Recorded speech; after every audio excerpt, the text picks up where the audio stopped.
আজ আমি বেরিয়ে পড়েছি এক শান্ত অথচ রোমাঞ্চকর পথে। ঢাকার কোলাহল ছেড়ে ছুটে চলেছি দেশের উত্তর প্রান্তে, সেই দিনাজপুরে, যেখানে রাস্তাগুলো শুধু পথ নয়, প্রতিটি বাঁকে লুকিয়ে আছে প্রকৃতির গল্প আর প্রশান্তির স্পর্শ। চলুন একসাথে দেখি দিনাজপুরের সেই অবিশ্বাস্য সৌন্দর্য।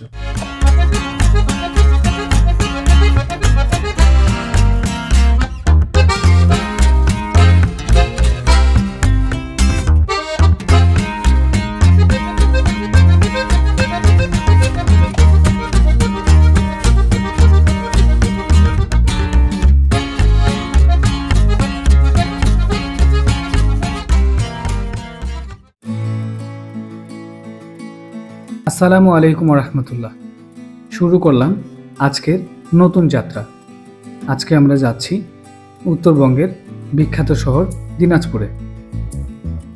ঢাকার কোলাহল, ট্রাফিক আর ব্যস্ত দিনগুলো পেছনে ফেলে আজ আমরা রওনা দিয়েছি দেশের উত্তরের পথে। গন্তব্য ইতিহাস আর প্রকৃতির মেলবন্ধনের জেলা দিনাজপুর। যতই দূরে যাচ্ছি শহরের শব্দ থেকে ততই বদলে যাচ্ছে দৃশ্য।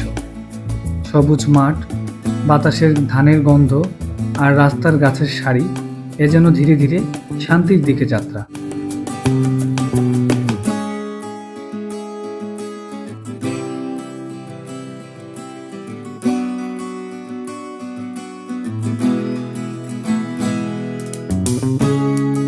দিনাজপুর জেলায় প্রবেশ করার মুহূর্তটা সত্যি অন্যরকম।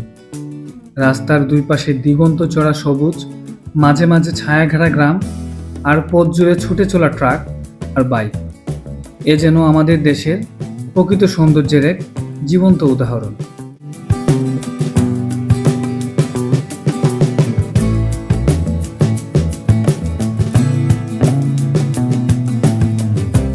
এখন বলছি দিনাজপুরের অবস্থান ও ইতিহাস সম্পর্কে কিছু তথ্য। দিনাজপুর বাংলাদেশের উত্তর পশ্চিমাঞ্চলে অবস্থিত রংপুর বিভাগের অন্তর্গত। এই জেলার আয়তন প্রায় ৩,৪৩২ বর্গ কিলোমিটার আর জনসংখ্যা প্রায় ৩০ লাখেরও বেশি।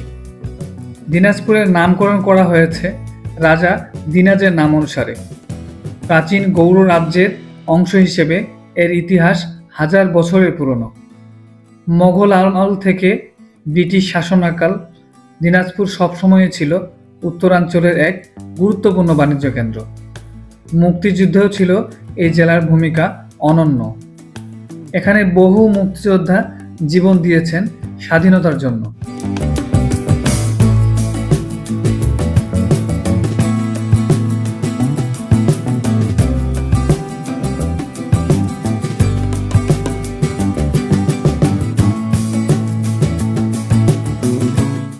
এবার ধারণা দিব এই জেলার ঐতিহ্য ও স্থাপনা সম্পর্কে। দিনাজপুর মানেই ইতিহাসের এক জীবন্ত পাঠশালা। এখানে রয়েছে বিখ্যাত কান্তজি মন্দির, টেরাকোটার নিখুঁত কারুকার্যে তৈরি এক অনন্য নিদর্শন। 18 শতকে রাজা প্রতাপ সিংহ এটি নির্মাণ করেন। আর আছে রামসাগর দিঘি, দক্ষিণ এশিয়ার সবচেয়ে বড় কৃত্রিম দিঘি, যেটি খনন করেছিলেন রাজা রামনাথ। এছাড়া স্বপ্নপুরী থিম পার্ক, দিনাজপুর রাজবাড়ি, নবরত্ন মন্দির, চিরির বন্দর, পার্বতীপুর, বিরল, প্রতিটি জায়গায় আলাদা আলাদা সৌন্দর্য। প্রতিটি স্থাপনাই যেন দিনাজপুরের অতীতের গল্প বলে।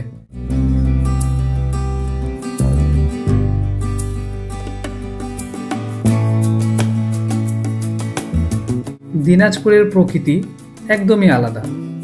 শীতে কুয়াশায় ঢেকে যায় চারদিক, গ্রীষ্মে চারপাশ জুড়ে থাকে ধান ক্ষেত আর সবুজের রাজ্য।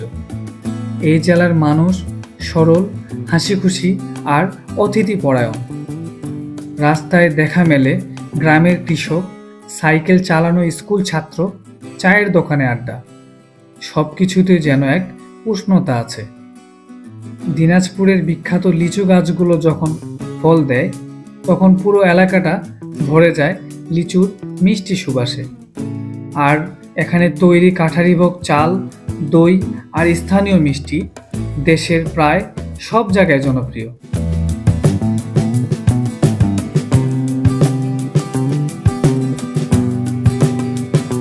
আজকের দিনাজপুর আগের মতো নিস্তব্ধ নয়, এটি এখন এক আধুনিক শহর।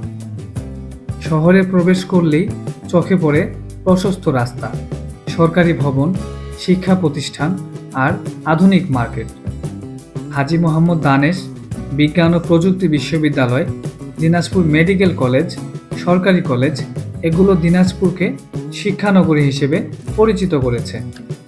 এখানে রেল, বাস, হাইওয়ে সবই উন্নত।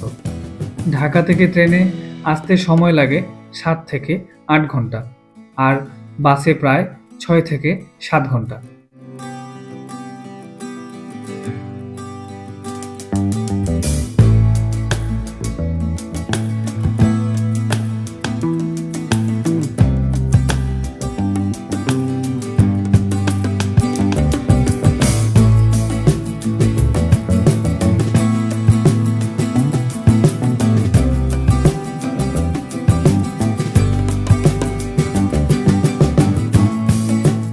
এখন আমরা প্রবেশ করছি দিনাজপুর শহরের প্রাণকেন্দ্র লিলির মোড়ে।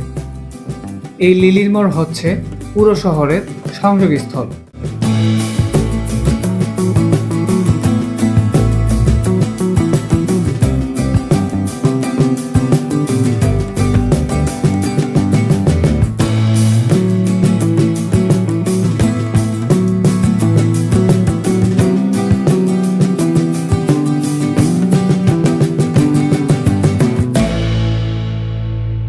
দিনাজপুরের সবচেয়ে সুন্দর দিক হলো এর গ্রামের রাস্তা।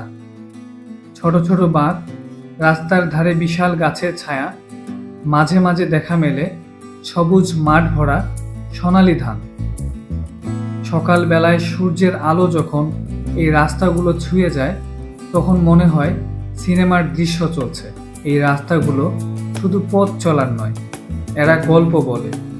কাজের মানুষ, কৃষক, ছাত্র আর ভ্রমণ পিয়াসী সবাই এই পথ দিয়ে চলে। দিনাজপুরে প্রবেশ করা মানেই এক শান্ত জগতে প্রবেশ করা। এখানে প্রকৃতি আর ইতিহাস পাশাপাশি চলে।